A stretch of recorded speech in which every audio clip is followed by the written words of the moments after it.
I'm Nora Sullivan. I'm 36. And I guess you could say I've spent most of my life learning how to take up less space in rooms that were never built with me in mind. I didn't always realize that, though.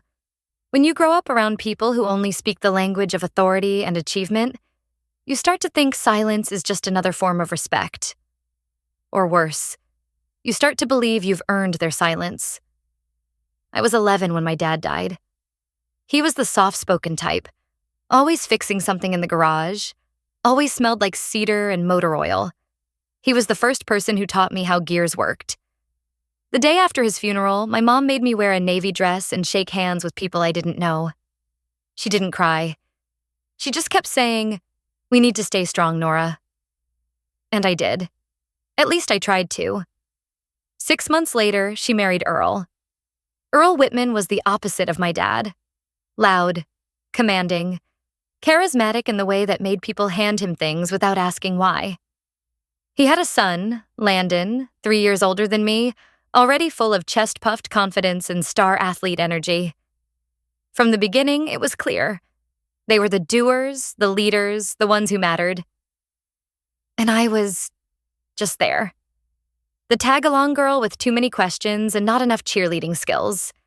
By the time I was 14, every dinner felt like a performance review I hadn't been invited to. Landon would talk about football practice or ROTC, and Earl would lean back, sip his sweet tea, and nod like the boy had just unlocked the code to the universe. If I mentioned anything, winning a science fair, building a circuit that could power 3 lamps off a potato battery, he'd blink, nod once, and say, "That's nice, Nora, but make sure you're not letting your grades slip in real subjects." Real subjects. I don't think I ever heard him say, "I'm proud of you." Not once. But Landon?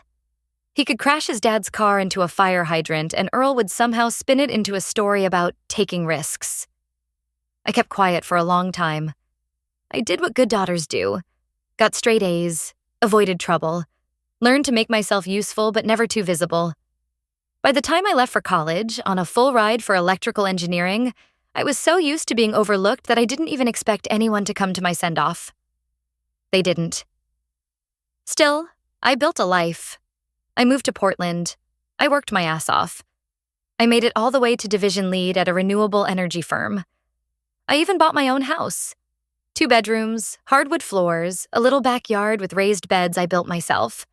I stopped needing them. Or at least, I thought I did. Until the call came. It was a Tuesday, mid-morning.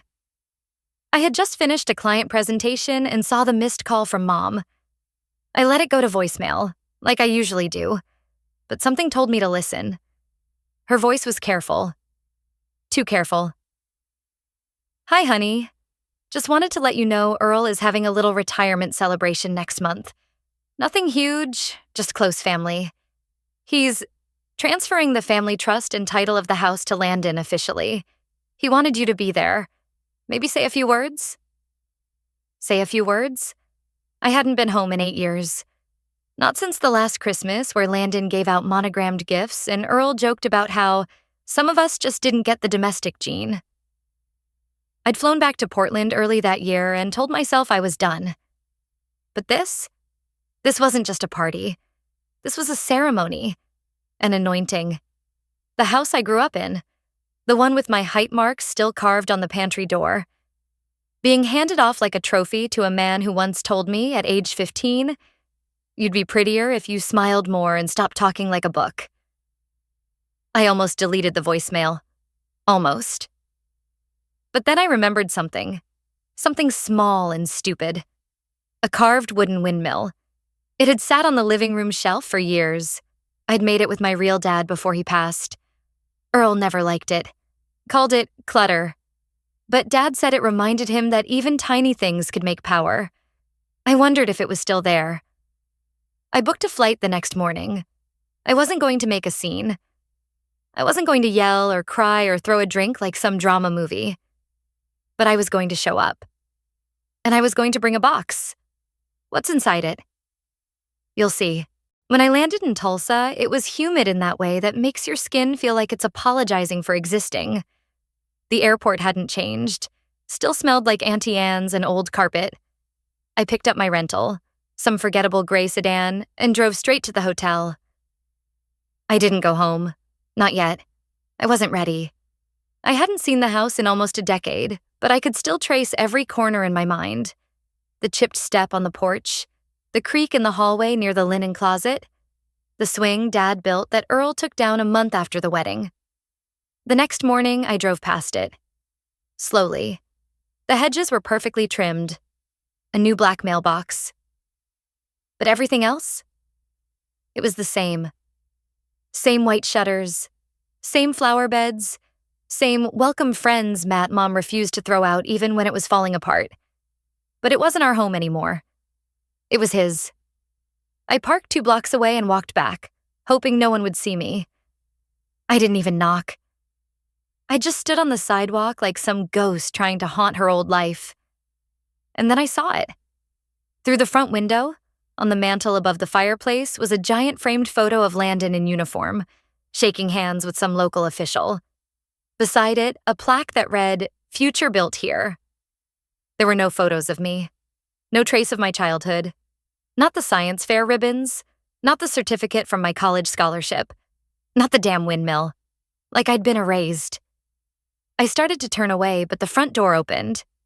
It was Mom. "Nora?" she said, blinking like she wasn't sure if I was real. I hadn't told her I was coming.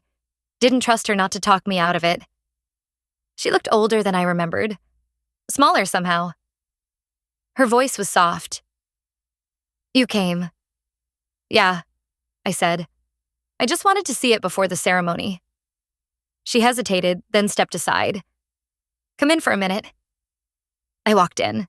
The air smelled like lemon polish and fried bacon. Homey, but in a hollow way. Like a staged memory. She offered me tea. I declined. We sat in silence for a while.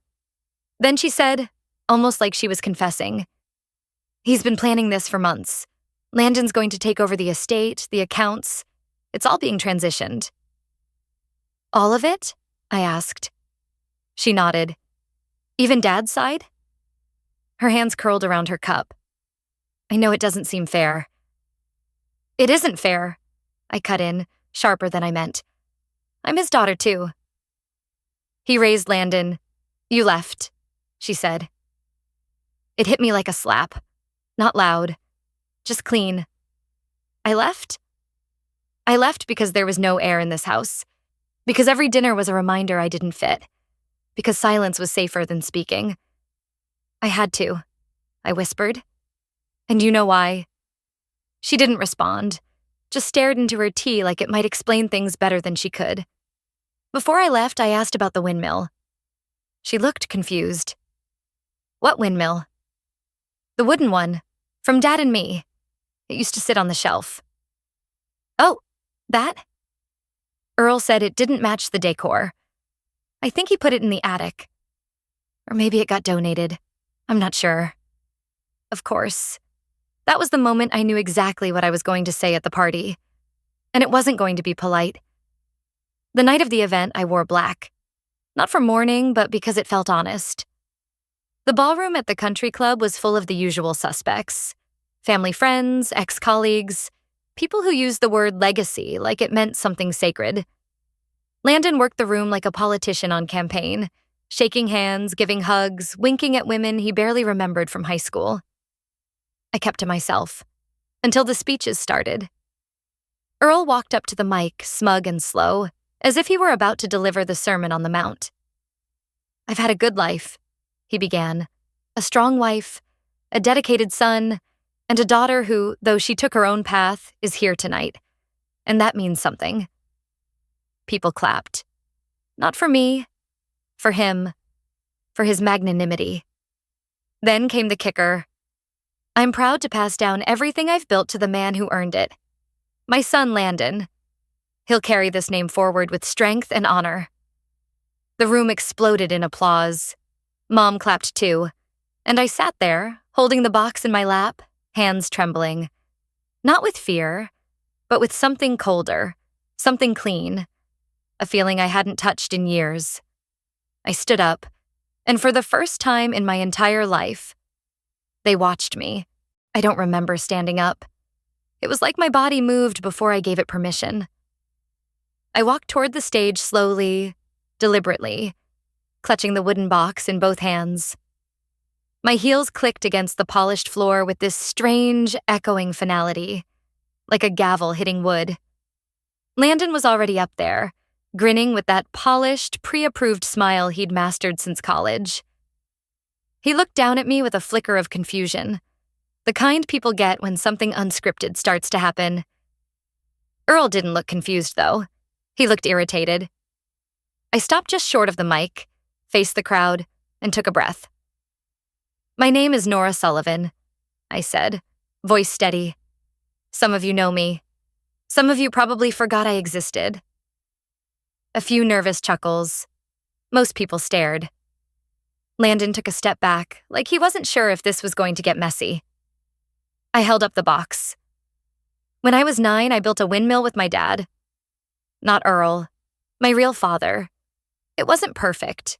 The blades wobbled, but it turned in the wind. It made power. He said it reminded him of me.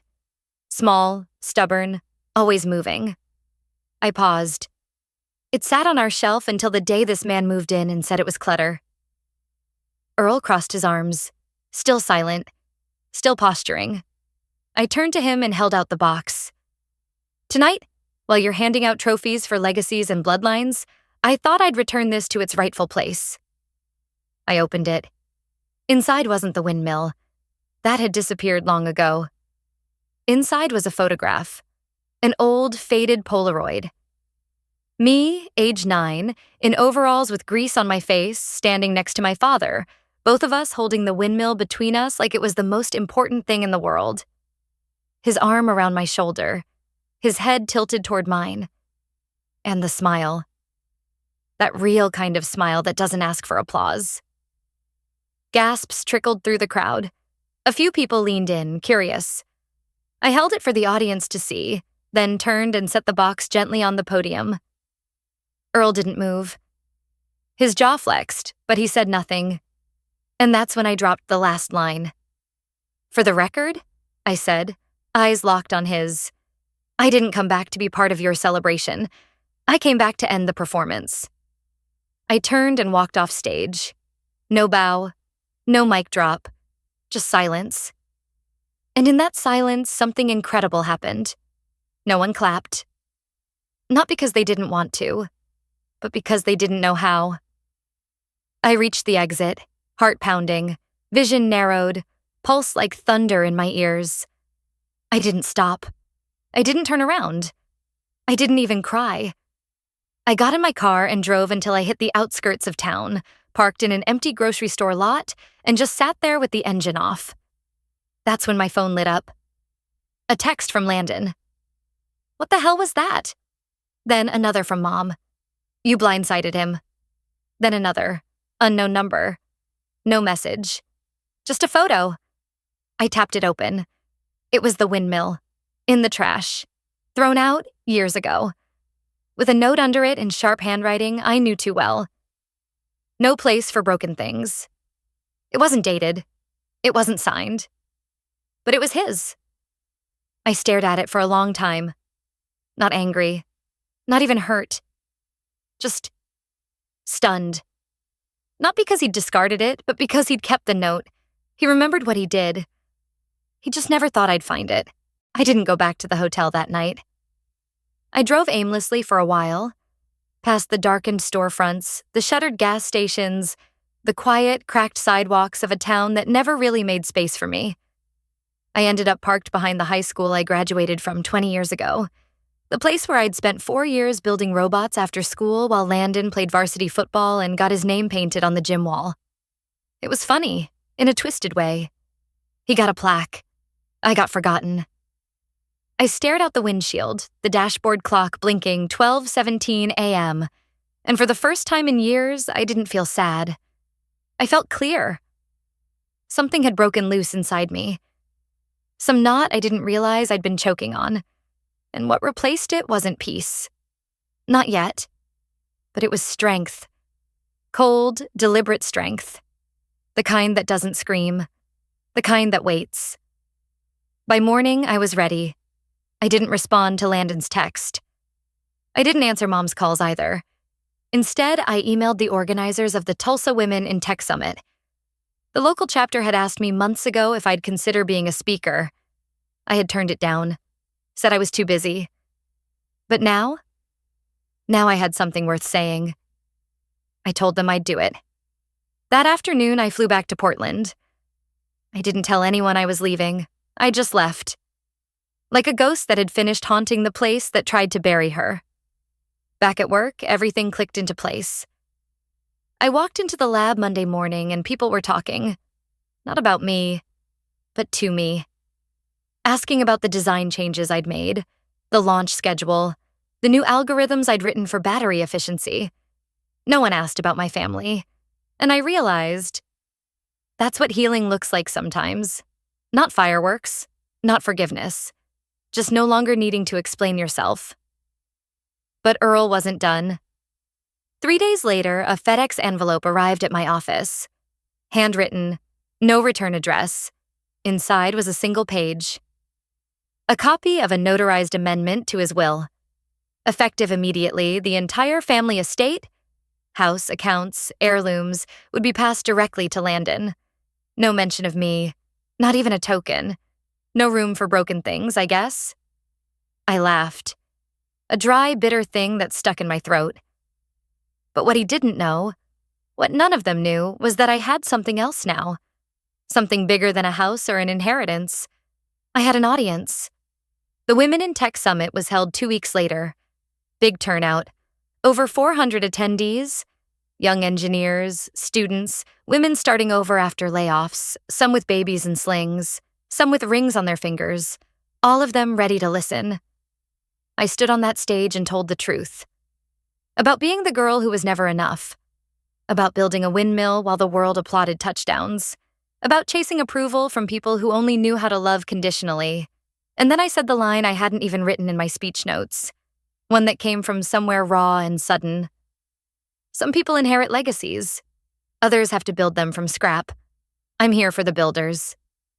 They stood. They clapped. But that's not the twist. That came later. A week after the summit, I got another envelope in the mail. No return address, no note, just a photograph. It was the windmill. Restored, polished wood, reattached blades, mounted on a stand. And taped to the back was a sticky note in familiar handwriting. I didn't throw it away. Your mom did. Underneath that, in smaller letters, I kept it in the garage. I couldn't look at it, but I couldn't let it go either. It was signed. Landon. I stared at it for a long time. That tiny machine Dad and I had built together, and the brother I had spent my entire life resenting, who had kept it quietly all along. And I realized maybe the man I'd been fighting all these years wasn't actually the villain. I held that windmill in my hands for a long time. Longer than I care to admit. It felt heavier than it should have. Maybe because it carried decades of silence and everything we never said out loud. I didn't call Landon. I didn't text. I just sat with it. And something unexpected crept in. Grief. Not for the windmill. Not even for my father. But for the version of me that spent so many years believing I had to prove myself to people who were never looking in my direction to begin with. That week, I got a message from a reporter who had attended the summit. She said she was writing a feature piece on women in tech who overcame hostile home environments. Her words, not mine. At first, I told her no. But then I thought, maybe it's time people knew what that really looked like. Not the inspirational quote version. The real one. So I talked. I told her everything. Not to burn anyone down, but to light a match where the shadows had lived for too long. The article went live 2 weeks later. Title, The Engineer They Tried to Erase. It wasn't viral at first, but it moved. Quietly, relentlessly. Women from across the country shared it. Professors assigned it. Forums reposted it. And within a month, someone from Earl's old firm reached out. Turns out, he had once been invited to speak at a youth mentorship event for aspiring engineers. He'd built his image on raising a legacy of excellence. But now there was a public story painting a very different picture. One of a man who shut out his stepdaughter while she built a career from the very thing he dismissed. They pulled the invite. Quietly. Respectfully. Then another institution canceled a planned honorarium. His old board seat? Gone. Nothing dramatic, just a slow unraveling. And I didn't lift a finger. I didn't ask for it. But truth has a weight, and once it finds light, it starts moving on its own. Mom called me a week after the article dropped. She didn't mention the story, just said, "He's not talking to anyone. He feels humiliated." I said, "That's funny. I spent 30 years feeling invisible. He'll survive a week of discomfort." She didn't argue. Then came the message from Landon. I read the piece. For what it's worth, I'm sorry. I never saw it that way. But you're right. I stared at the screen for a long time. Then I wrote back one sentence. "You kept the windmill. That says enough." We haven't spoken since. And I'm okay with that, because closure doesn't always look like a hug or a tearful reunion. Sometimes it's just walking into your apartment after work, setting your keys down, and not flinching when the phone rings. Sometimes justice doesn't come with handcuffs or headlines. Sometimes it's quieter than that. It's a man sitting in a house he tried to control, watching the world forget him, while the woman he once ignored takes the stage and says her own name with pride. That's the thing about legacy. You don't inherit it.